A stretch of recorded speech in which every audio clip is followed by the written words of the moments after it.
Praise the name of the Lord. First Sunday na naman po of the month of February. So last month, we received for a series of the word check.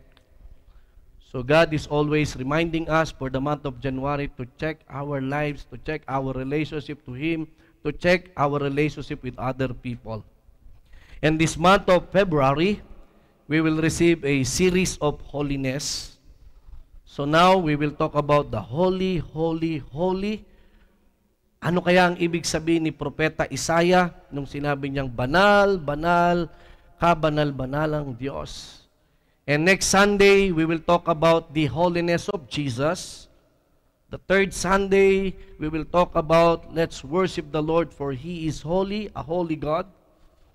And fourth message of the month of February, let's be holy for God is holy. So this is a series once again for the month of February, the message of holiness. So mga kapatid kay Kristo, the message title itself is Holy, Holy, Holy. Pag binasa natin ang Book of Isaiah, Prophet Isaiah is one of the prophet who are proclaiming and reminding every Israel, especially that the kingdom, the southern kingdom of Judah, he is declaring that they need to repent. They need to come back again to the Lord as their Lord and their Savior, or else mapapahamak sila. They will perish. And in this chapter 6,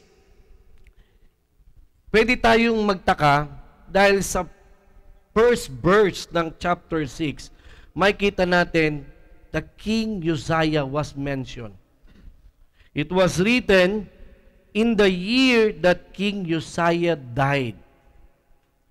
And after that, he saw the vision. He write this chapter 6. My brothers and sisters in Christ, what is the relationship? Why Prophet Isaiah kailangan pang isulat, need to write that it was in the year King Uzziah died when God allowed him to show this vision. My brothers and sisters in Christ, who is King Uzziah? King Uzziah was been one of the king of Judah. He is the 8th king of the tribes or the kingdom of Judah. And you know, he became king at the age of 16 years old. And praise the name of the Lord, he led the Israelites, the southern kingdom, for 52 years. Isa siya sa pinaka matagal na naging hari ng Israel. You know, the very secret why King Uzziah become one of the best, greatest among the 5 kings of Israel as I study. Of course, there is King David himself, there is King Solomon, there is Hezekiah, and one is King Uzziah. You know what's the secret of King Uzziah? That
in the life of King Uzziah, there is a priest na dapat na mag-alay ng incense But in the book of 1 Chronicle chapter 26 is what mentioned that King Uzziah is the one who lightened and burned the incense. Bagamat even though the 80 priests are there and begging King Uzziah, don't do that, because that is a holy things that was entrusted to us Levites and priests. But King Uzziah, hindi po niya pinansin yun. He just go on what he wants to do. And afterwards, in a few seconds, there is already leprosy in his forehead. And coming down. And when the priests saw that, hinatak nila palabas talaga ng templo si King Uzziah. And you know, King Uzziah died having those leprosy in his life. Why Prophet Isaiah needs to write that? Because there is something that we need to learn from King Uzziah, and especially the remaining verses that we will going to discuss this morning. My brothers and sisters in Christ, how blessed you are and me, comparing in this kind of vision. Without the intervention of God in the life of Isaiah, or Prophet Isaiah says, "Who to me? I am done." Sapagkat alam ni Propeta Isaiah, to see the glory, to see the Lord Almighty, mamamatay siya. It will cost his life. And brothers and sisters in Christ, how can we see in this writing of Isaiah, who is your God? Who is my God? And who is the God of this generation, until generation to come? Because the God of Isaiah, the God of Abraham, the God of Adam, the God of this world is only one. And we need to understand in the first message of February, the word holy, holy, holy is described for this God Almighty, Yahweh. Church, Isaiah write, and the train of his robe filled the temple. Yung buong kaharian, listen, yung buong kaharian ay napuno ng balabal ng Diyos. You know, in their times, in ancient times, when the king fight for a war or a battle, and he won the battle, the king will get the robe of his opponent, and he will sew it in connecting with his own robes. The triumphant king in their times, the longer you have the robes, the more it shows you who you are and how powerful, how majestic you are in their times. But my brothers and sisters in Christ, kahit sa anong istorya ng mundong ito, there is no king that he filled his temple with his own robe. Walang nakagawa nito, no one. Maybe some kings have 3 feet, 6 feet, 10 feet robes, but that robes cannot fill the whole kingdom or his temple that he has. But Prophet Isaiah, number 1, to show us, to describe us who is our God, the holy, holy God, it was very clear that he is seated on the throne, high and exalted, and the train of his robe filled the temple. This is something na ipinapakita sa atin ni Isaiah na ang Diyos na ating sinasamba araw-araw, that the Lord that we worship day by day, especially by Sunday as a corporate worship, is not just a holy God. He is a holy, holy, holy God that filled the whole temple. My brothers and sisters in Christ, this is very clear. No one has been like that as a king in this world. Even King Uzziah, who reigned for 52 years. Can you get me now? Why Isaiah write King Uzziah there? 52 years. Can you imagine? Marami siyang gerang, marami siyang battle na napagwagian. And one of the characteristic of King Uzziah is the king who make invention of a high-tech military weapons in his time. Because he will conquer and conquer and conquer. But never King Uzziah filled his kingdom with his robe. He is no match to our Lord, who is almighty. Can you clap for that? Hallelujah. That's one na dapat inyong makita. That's why I said to you, we are blessed. Kasi it's just uneasy for us to come in the church, to open or to close our eyes and to talk with God, as simple as that, knowing or not knowing who is your God is. The second one in these verses, it was mentioned that there are seraphims. You know, brothers and sisters in Christ, never imagine that all angels had wings. Huwag niyong iisipin na ang anghel may pakpak. Hindi po lahat ng nasusulat sa Bible, ang anghel may pakpak. In the book of Ezekiel, in the book of Exodus, there is a mention of seraphim, cherubim. It was mentioned there, not 6 wings. But in the vision of prophet Isaiah, it was the angel, namely the seraphims, which these seraphims has 6 wings. Come on, church. 6 ang pakpak. Hindi 4, hindi 2. Why not the cherubim is there? Why not a so-called ordinary angels there? But it was the seraphim who is there. Because if the cherubim is there, if some angels are there, then they are done. Tapos sila.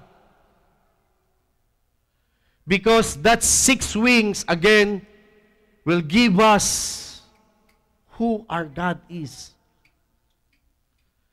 Remember, they are called holy angels. They live in a holy place where there is a holy God. But Isaiah, sabi ni Isaiah, the 2 wings of the seraphim cover their eyes, cover their feet with their 2 wings again. And the remaining 2 is keep on flying. Mga kapatid, ano ito? Para maintindihan natin kung sino ang ating Diyos na sinasamba. You know, church, I have here a spotlight. It's only around 60 watts. But the longer I look in that spotlight, I will have a problem on my eyes. We have already the sun now outside. Who can look that sun directly? None. For you will be got blind. Mabubulag kayo. Amen? The seraphims are there and they cover their eyes. Why? Because they cannot see. Because they will die too. Hindi nila kakayanin. This is something that Prophet Isaiah is showing us. If this spotlight, if this sun has a bright something for us, it can never compare to your God, Yahweh. His splendor, His majesty, His brightness and glory. None of His creation, because the angel is also part of God's creation. Even the holy angels can never, for they will die. Because that show only how glory your God is. How holy, holy, holy your God is. Can you clap for the Lord for that? Hallelujah.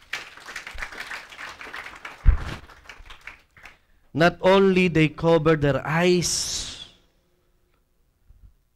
why they cover their feet?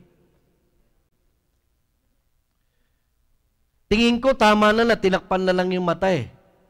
Kasi ganun kabanal yung Diyos. But Prophet Isaiah see a vision that even the feet of the angels was covered. You know why? Where God is, it becomes so holy.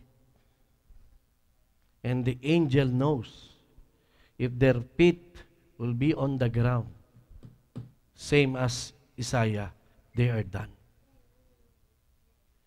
This is something, wow.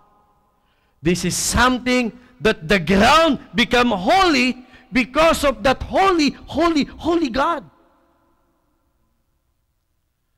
Hindi sila pwedeng tumungtong sa langit. Can you imagine, mga kapatid? Banal na anghel na to, pero hindi sila makakatungtong sa sahig, sa lupa ng langit.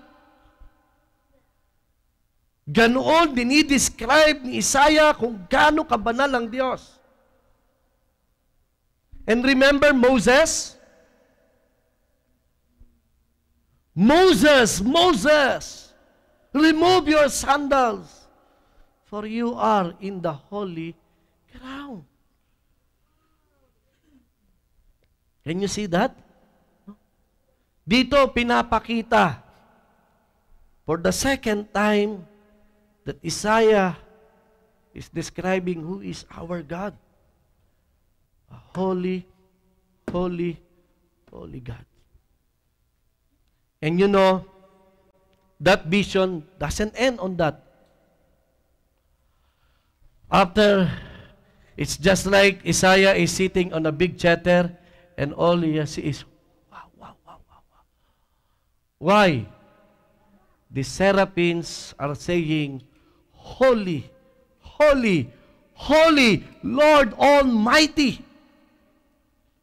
You know, in their times, again, in the Hebrew and the Greek, when there is a repetition of a word, it is something that the writer is emphasizing. Di ba kapag nagtatype kayo, if you type a letter and you want to give emphasize, sometimes you make it italic, sometimes you make it underline, sometimes you make it bold, right? For you to emphasize, if someone will read that letter, it's something. When Jesus said, truly, truly, amen, amen, only twice. But these seraphims never said, we have a holy God. No. The seraphim never said, this is holy, holy. No. The seraphim says, holy, holy, holy. It means absolute completeness, set apart. Amen? Naintindihan ninyo ang Diyos natin? For the third description, illustration of Prophet Isaiah, mapalad ka kapatid at mapalad ako. Kasi ganun ang Diyos nating sinasamba.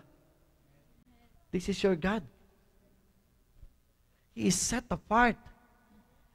Hindi siya pwedeng lapitan, hindi siya pwedeng makita. But narito tayo ngayon. We are here now in His temple. We are now in His kingdom. We are now in His church, worshiping and singing songs. That should remind every one of us that this God is set apart. No sin at all. No sinful men and women can come to the Lord. Because this is a holy, holy, holy God. And not only that, that Isaiah says, holy, holy, holy. What's the next word in your Bible? Lord Almighty. Mga kapatid kay Kristo, there is a big difference between spell of small l, small o, small r, small d. L-O-R-D in all small letter. It can be used by human. Me as you.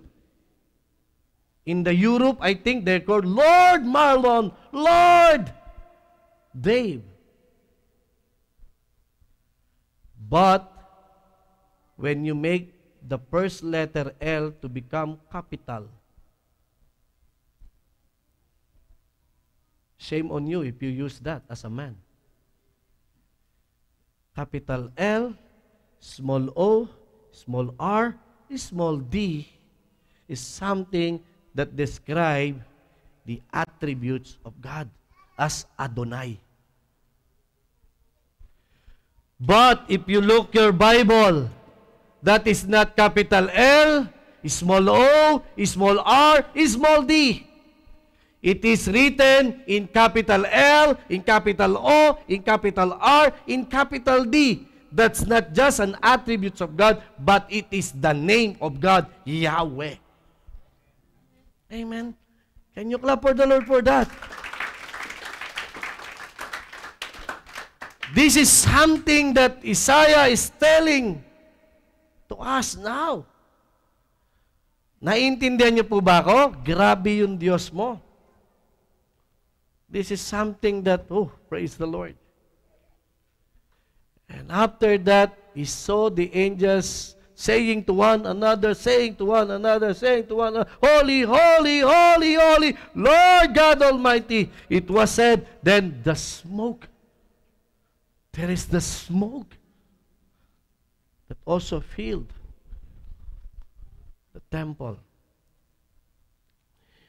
You know, maraming beses ko nang itinuturo sa inyo that when the high priest will enter the holy temple, diba? We have the Holy of Holies, the holy place, and the courtyard, the outside of the temple, where the priest, the high priest, will burn everything, and then before they enter to that holy place, they need to burn incense, so that place should be filled with smokes. And only once a year that this high priest will come to the holy, holy place, and kailangan niyang makita, he is very malinis. Hindi siya pwedeng may kasalanan. And the priest has chain on his feet, because if he entered that holy of holies, he will be died. So the high priest need to fill the temple of smoke, representing again the holiness of God. Mga kapatid kay Kristo, Isaiah is now writing to us, speaking to us, na kailangan pa nating matakpan ng usok.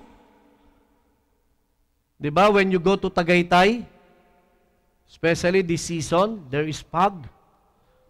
You cannot see the mountain of Taal, or the volcano, of Taal. because of those fogs or smoke. It is something that covering that place. Sapagkat Isaiah again will die. And you know, mga kapatid kay Kristo, itong bagay na ito ay magpapaalala sa ating lahat. Ito nawa ang gumising sa ating lahat na ang Diyos ninyo ay hindi po Diyos-Diyosan. Don't play games with your God. Your God is a holy, holy, holy God. The saddest part, you know, there are a lot of Christians, believers, confessing Christians. They don't see this kind of God that Isaiah has. Because the God of Isaiah is our God the same. Amen? Mga kapatid kay Kristo, pag pumupunta kayo sa church every Sunday, dapat maliwanag sa inyong isip na ang pinupuntahan yung Diyos dito ay hindi po Diyos na patay. Hindi Diyos na banal lang. Ang Diyos na pinupuntahan nyo dito ay banal na banal na banal na Diyos.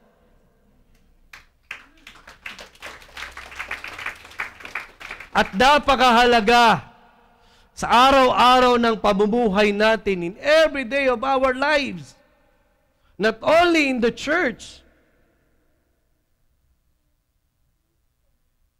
We should always remember this kind of God that we have.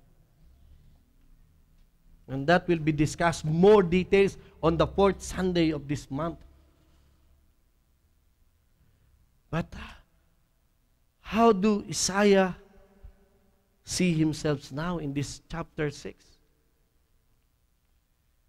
When everything, the train of the robe filled the temple, the eyes of the seraphim, the feet of the seraphim was covered.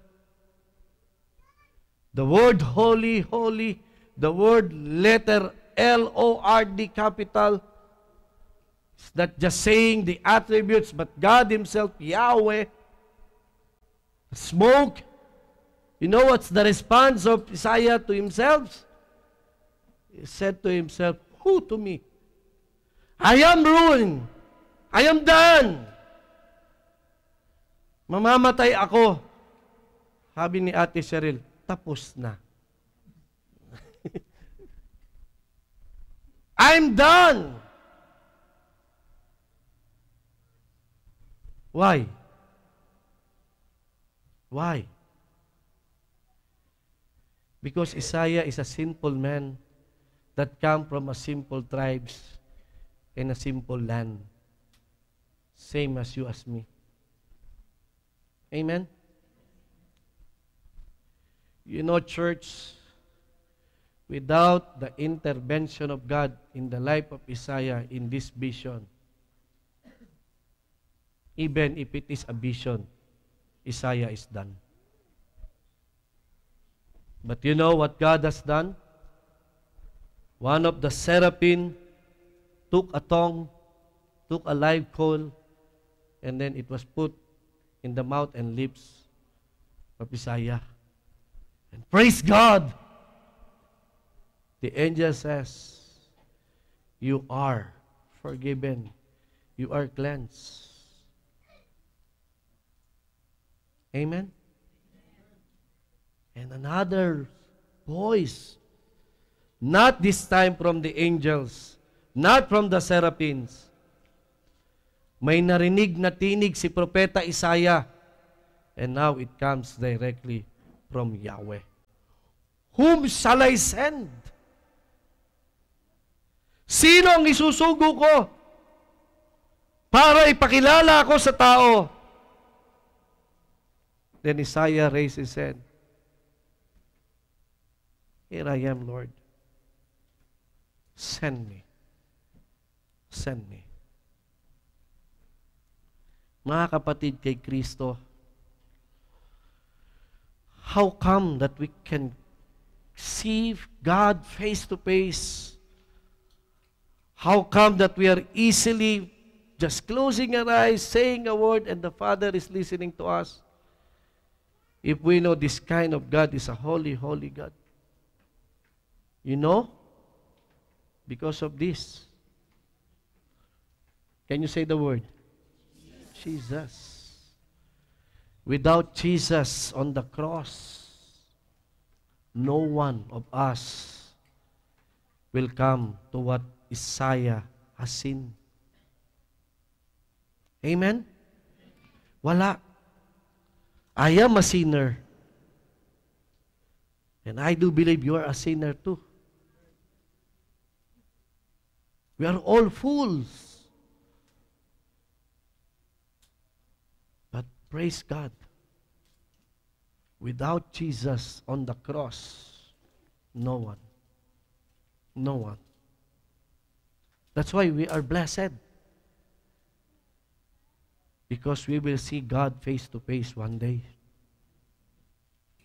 If Isaiah write this one in a vision, sinulat ito ni Isaiah sa isang pangitain, we will never see God in a vision. We will see God, Jesus, face to face. Without covering our eyes, without covering our feet, without smoke. We will see Him with our eyes. Hallelujah. Can you clap for the Lord for that? You know, church, Adam, and there's Abraham, the people, the patriarchs in the Old Testament. There is the 12 apostles. They're the disciples of Jesus in the New Testament. They're already there, singing praises. Holy, holy, holy God. Some of our members already passed away. Your loved one passed away. They're already there, seeing this holy God and singing holy, holy, holy God. And one day I will die. One day you will die. And thank you, Jesus. Because of you, I can be there also singing holy, holy, holy.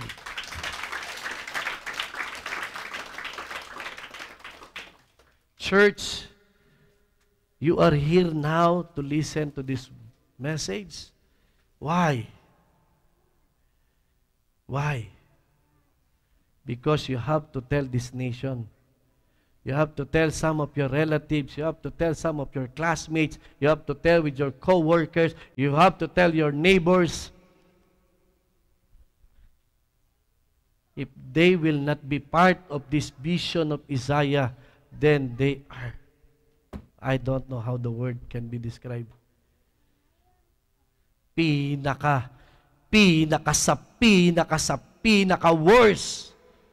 Kapag hindi ka nakasama sa vision na yon, then you are in hell. Huwag niyong hayaan na yung pamilya niyo mapunta sa impyerno. Amen? Sister Beck, what you have done to your son is a good one. Because without knowing and accepting and having Jesus in your lives, never you will see this holy, holy, holy God. But the saddest part, you will see Him as an angry, angry, angry God that will punish those sins, that will punish those people whom rejected Him as their Lord and their Savior. That's why we Christians, we have something to do. And in line with the medical clinic, we will do a lot of things. If we have 100 per day, all in all, if we have 7 or 6 days, that's 600 souls.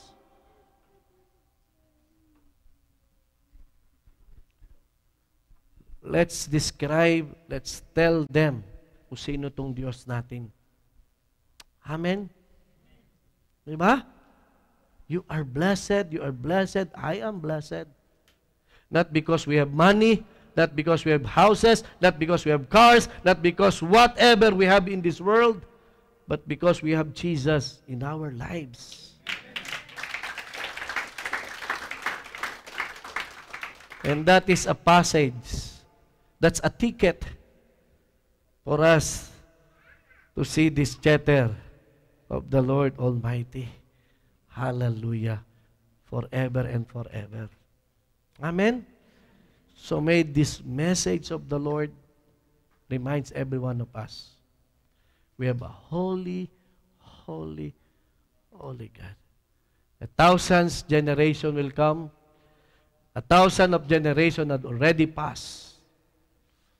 But one day, this world will end, and we will join everybody to sing, Holy, Holy, Holy God.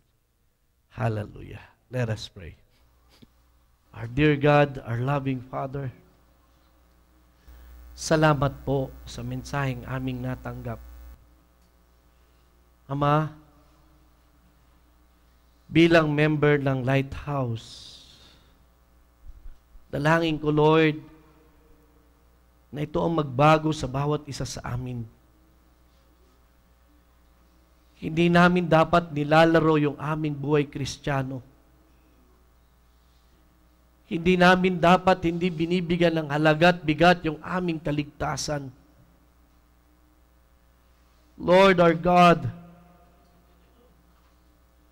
hayaan mo na sa pamamagitan ng mensaheng ito, Lord, ay maging mapagpasalamat kami. Like Prophet Isaiah, Lord, dadating ang araw, Panginoon, na kami ay mamamatay. Salamat, Panginoong Yesus, sapagkat makikita namin kung ano ang isinulat ni Prophet Isaiah. What Prophet Isaiah has wrote, Lord, we will experience it, Lord, with an open eye, Lord God. Singing holy, holy, holy forever. O Lord our God, patuloy mo kaming basbasan ng salita mo. And may this message, Lord, is not just an information, but let your message be a transformation for every one of us. That may we become coming to your throne, Lord, with a humble heart, with a humble spirit. And thank you, Lord Jesus. Thank you, Lord. Thank you, Jesus. Without you, we are doomed. But thank you, Lord. You died on the cross for us sinners to be part of this vision of Prophet Isaiah. Seal your word, O God, O Holy Spirit, in every heart. Bless it. Glorify your name. In Jesus' name. Amen and amen. In response to the message,